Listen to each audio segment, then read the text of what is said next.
La Syrie réitère son appui à la mission d'Al-Ibrahimi et appelle la communauté internationale à ne plus encourager le terrorisme et à soutenir le dialogue.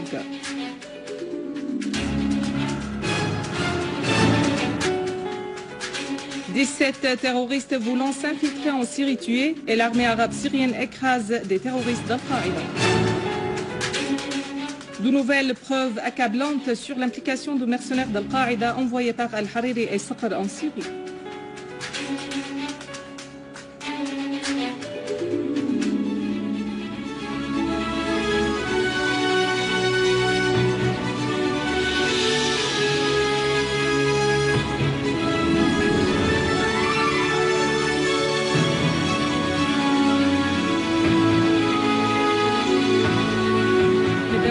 Bienvenue à vous tous dans ce journal.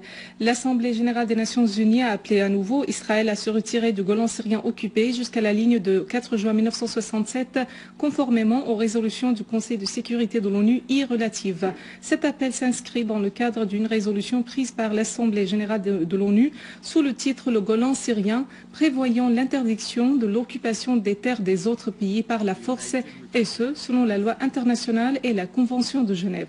L'Assemblée générale de l'ONU a en outre dénoncé le non-respect d'Israël de la résolution onusienne numéro 497 et affirmé que la décision israélienne de 1981 sur l'imposition de ces lois sur le Golan syrien occupé est nulle et non avenue.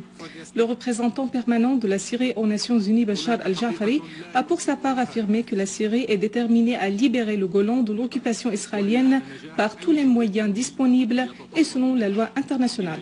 Al-Jafari a également affirmé que la paix juste et globale ne serait jamais instaurée sans le retrait total d'Israël des territoires arabes occupés jusqu'à la ligne de 4 juin 1967 afin d'établir l'État palestinien indépendant ayant Jérusalem pour capitale.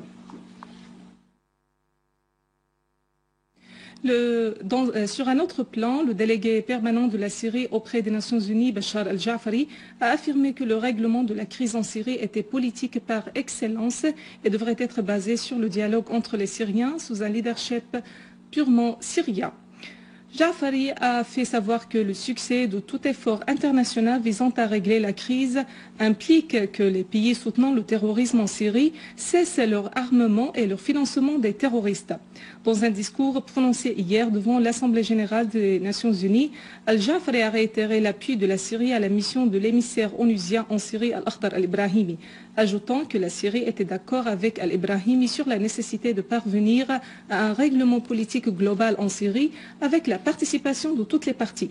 Al-Jafari a souligné qu'il existe actuellement une opportunité de désamorcer la crise en Syrie à travers l'appui de la mission d'Al-Ibrahimi, réaffirmant que l'aboutissement de tout effort international nécessite que les pays qui soutiennent les terroristes dans le pays arrêtent leur financement et entraînement et armement des groupes terroristes armés et cessent d'exhorter au rejet du dialogue national et d'encourager à la violence et au terrorisme.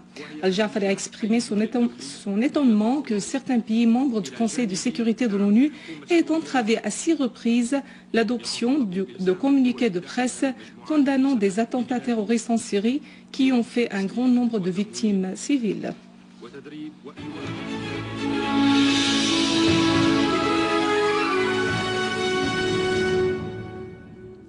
Le ministre de l'Information, M. Omran Al-Zourbi, a affirmé que l'aéroport international de Damas fonctionne d'une manière régulière et que la route de l'aéroport est sûre. Ainsi, toutes les nouvelles diffusées par certaines chaînes tendancieuses sur cette question sont fausses et erronées. L'armée arabe syrienne poursuit la traque des résidus des terroristes d'Al-Qaïda dans plusieurs régions du pays, leur infligeant de lourdes pertes. À Deir ez-Zor, les unités de l'armée arabe syrienne ont pourchassé des terroristes armés d'Al-Qaïda dans le quartier d'Al-Jbele, liquidant un grand nombre d'eux et détruisant leurs repères.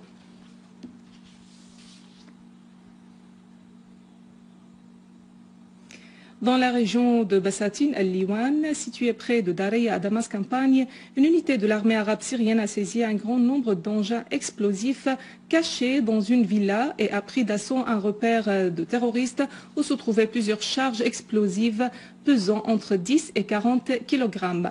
L'armée arabe syrienne a également découvert une fosse commune contenant des corps de civils qui avaient été kidnappés et tués par les terroristes. Dans la banlieue de Damas, une unité des forces armées syriennes a éliminé un groupe terroriste armé affilié au réseau Al-Qaïda dans la rue Faiz Mansour, située dans la localité d'Al-Hijra. Parmi les terroristes tués figuraient Abdelaziz Al-Bouhtouri, chef de la soi-disant brigade des libres de Golan, et un autre terroriste surnommé Abu Staif Rahmoun, qui était le chef d'un groupe affilié au front Al-Nusra de réseau Al-Qaïda. À Daraya, l'armée arabe syrienne a pris d'assaut un repère de fabrication des charges explosives près du rond-point d'Al-Basel et saisi des dizaines d'engins explosifs ainsi que du matériel que les terroristes utilisaient pour fabriquer les charges. D'autre part, des accrochages ont opposé une unité de nos forces armées à un groupe terroriste armé qui procédait à des actes de meurtre et de sabotage dans la région d'Al-Kourniche à Daraya.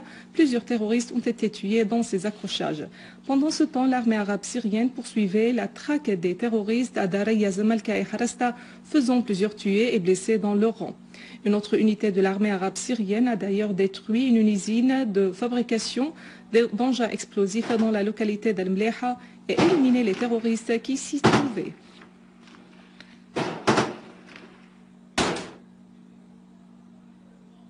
À Homs, des accrochages ont opposé l'armée arabe syrienne à des groupes terroristes affiliés au réseau Al-Qaïda dans les localités d'Onseirat, Taldaou et Taldahab al-Hawleh dans la banlieue de Homs. Plusieurs terroristes ont été tués et blessés dans ces accrochages. Une unité des forces armées syriennes a par ailleurs repoussé une tentative de terroristes d'attaquer un point de contrôle des forces de l'ordre dans le village de Dibé dans la banlieue de Homs. Une autre unité de l'armée arabe syrienne a exécuté une série d'opérations contre des groupes terroristes à Al-Qsir qui se sont soldées par la mort de plusieurs terroristes et la destruction d'une voiture pick-up équipée de mitrailleuses et d'une autre transportant des terroristes. Les services spécialisés ont par ailleurs éliminé des dizaines de terroristes dans une embuscade tendue près des fermes d'Al-Joussier dans la banlieue d'Al-Qsir. Le ministre libanais des Affaires étrangères et des expatriés, Adnan Mansour, a affirmé que la poursuite du trafic d'armes vers la Syrie constitue une ingérence étrangère dans les affaires intérieures de la Syrie, ce qui rendra difficile un règlement de la crise dans ce pays.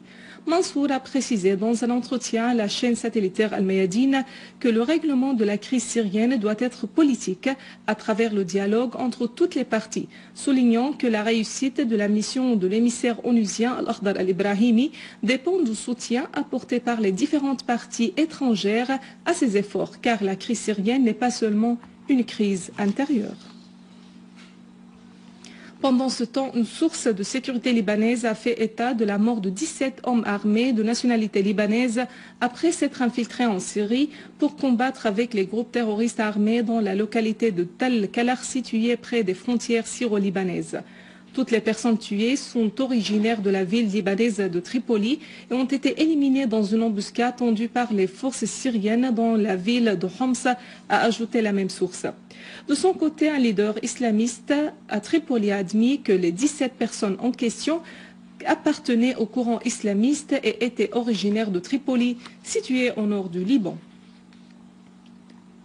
Le quotidien libanais Al-Akhbar a révélé de nouvelles preuves sur l'implication de Saad al-Hariri et du député libanais du courant Al-Mustaqbal Uqab Saqr dans l'armement des terroristes en Syrie. Ces nouvelles révélations prouvent que la collaboration entre Al-Hariri et les frères musulmans remonte à 2005. Saqr assurait la liaison entre Al-Hariri et les services secrets turcs, qataris et saoudiens dans leur implication dans les événements en Syrie. Ces trois pays sont responsables d'un trafic d'armes et de l'infiltration de terroristes en Syrie. Selon le quotidien, un centre d'opération a été créé à Beyrouth en 2011 et employait des jeunes syriens et libanais qui travaillaient en collaboration avec des services secrets occidentaux pour faire entrer en Syrie des appareils de communication non détectables par les services de sécurité syriens. Al-Akhbar ajoute que Saqr a fait des tournées en Europe et en Turquie sous les ordres d'Al-Hariri et Wissam al-Hassan, dont l'ordinateur personnel a été à cette époque piraté à Beyrouth par un inconnu. Saqr était aussi responsable du financement des groupes terroristes armés en Syrie qui ont entre autres délié et kidnappé les 11 Libanais avec leur chef Abou Brahim, qui recevait $5 000 par mois. Saqr a de même reçu des appels de Louaï Moukdad et de Saad al-Hariri au cours des opérations à Ma'arat al-Nu'man pour superviser l'action des groupes terroristes et s'efforcer pour équiper la soi-disant opposition syrienne en roquettes anti-avions et anti-chars. La chaîne satellitaire libanaise OTV a parallèlement diffusé des enregistrements de contacts al-Hariri-Saqr en flagrant délit de comploter pour favoriser et financer ce trafic d'armes en Syrie.